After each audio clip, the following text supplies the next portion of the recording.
साल। देवताओं के 360 दिन का एक देव वर्ष होता है। देवताओं के 360 दिनों का एक देव वर्ष होता है, जिसे दिव्य कहते हैं।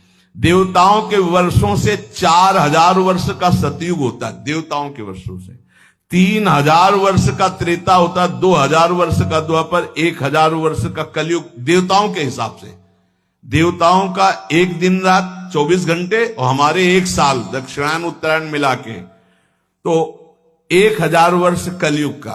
तो जब हमारे वर्षों में गणना की गई तो 4,32,000 वर्ष आए कलयुग के हमारे वर्षों में। ऐसे ये एक युग बीतने के पश्चात दूसरा युग तुरंत नहीं लगता, उसकी संधि को संध्यांश कहते हैं। वो भी समय होता है उसमें। जैसे सतयुग का 800 वर्ष का संध्यांश होगा, सतयुग फिर 800 वर्ष कोई युग नहीं, संध्यांश। फिर त्रेता युग लगेगा। त्रेता में 600 वर्ष का संध्यांश, द्वापर में 400 वर्ष का, कलयुग का 200 वर्ष का संध्यांश। चारों युगों को मिलाकर के एक चौकड़ी कहते हैं। देवताओं के 12,000 वर्ष की एक चौकड़ी होती है। मनुष्य के 33,20,000 वर्ष, 33,20,000 वर्ष की एक चौकड़ी होती है। ऐसी चौकड़ी जब 71 बार बीत जाती तो मनु बदलते हैं। एक मनवंतर में इंद्र, मनु, सप्तऋषि ये बदल जाते हैं। क्या मतलब है, क्या समझो ये सृष्टि का। ऐसे 14 मनवंतर बीत जाते हैं तब ब्रह्मा जी का एक दिन होता है।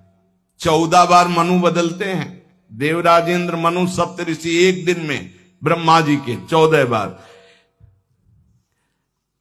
33,20,000 वर्ष की एक चौकड़ी।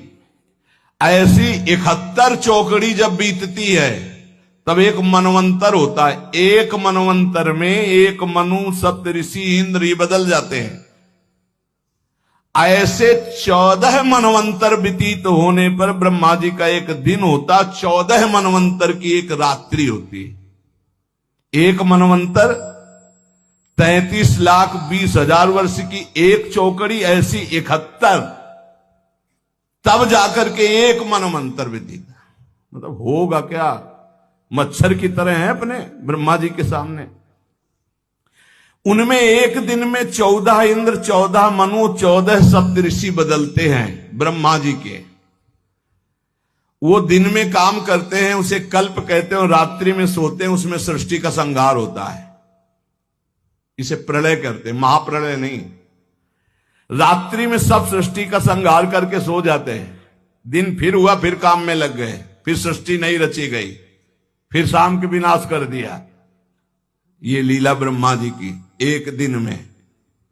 तो एक दिन का मतलब समझ दो कितना, 71 चौकड़ी के बाद एक मनवंतर। एक मनवंतर में इंद्र, मनु, सप्तऋषि बदल जाते हैं। ऐसे 14 मनु, 14 इंद्र रोज बदलते हैं। ये दिन की लीला। और रात्रि में सब समाप्त करके सो गए। ऐसे ब्रह्मा जी के 100 वर्ष, 100 वर्ष, ये एक दिन का खेल है। ऐसे 100 वर्ष। जिस प्रकार दुकानदार दिन में दुकान फैलाता और रात्रि में समेट लेता है, ऐसे रोज ब्रह्मा जी सृष्टि रचते हैं और रोज रात्रि के समेट लेते हैं। 360 दिन का ब्रह्मा जी का एक वर्ष होता है। 360 दिन।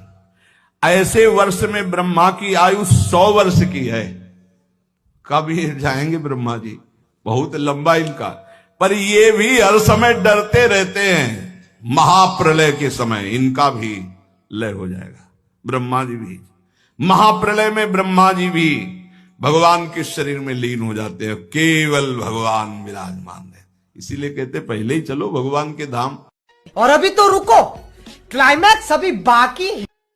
ब्रह्मा जी का एक दिन 1000 चतुर्युग का होता है।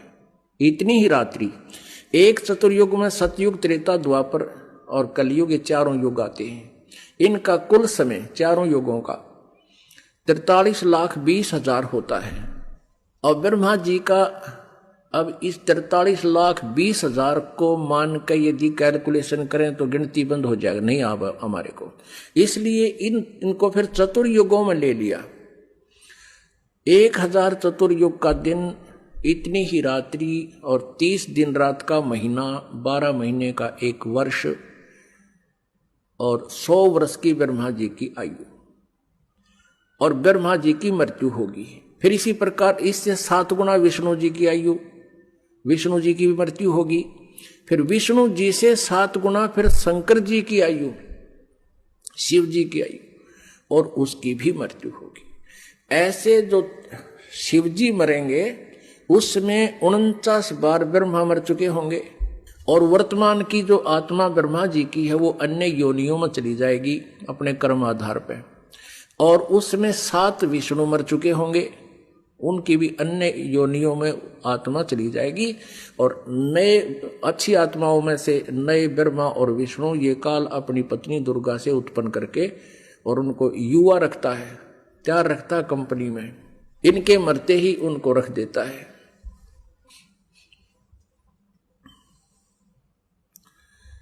और फिर 49 बार विष्णु की मृत्यु के बाद एक तमोगुण शिव की मृत्यु होगी, काल के पुत्र शिव की मृत्यु होगी। और उस ऐसे 70,000 बार शिव की मृत्यु के उपरांत एक ब्रह्मांड का विनाश होगा, और इस सरपुरुष यानी इनके पिता इस काल रूपी ब्रह्म की मृत्यु होगी। अब ये कहता चौथे अध्याय के 9वें श्लोक में गीता जी में कि मेरे कर्म और जन्म अलौकिक है।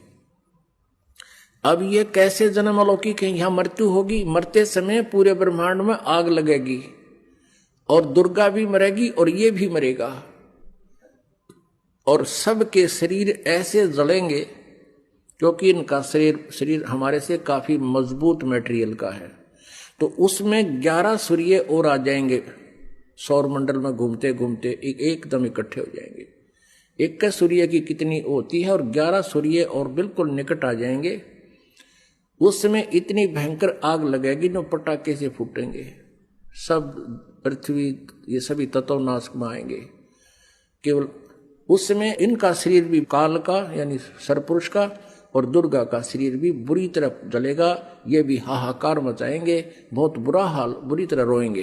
परमेश्वर के विधान अनुसार ये दोबारा सभी प्राणी जीवात्मा किसी की नहीं मरती, दूसरे ब्रह्मांड में चले जाते हैं। 21 ब्रह्मांड है इसके पास,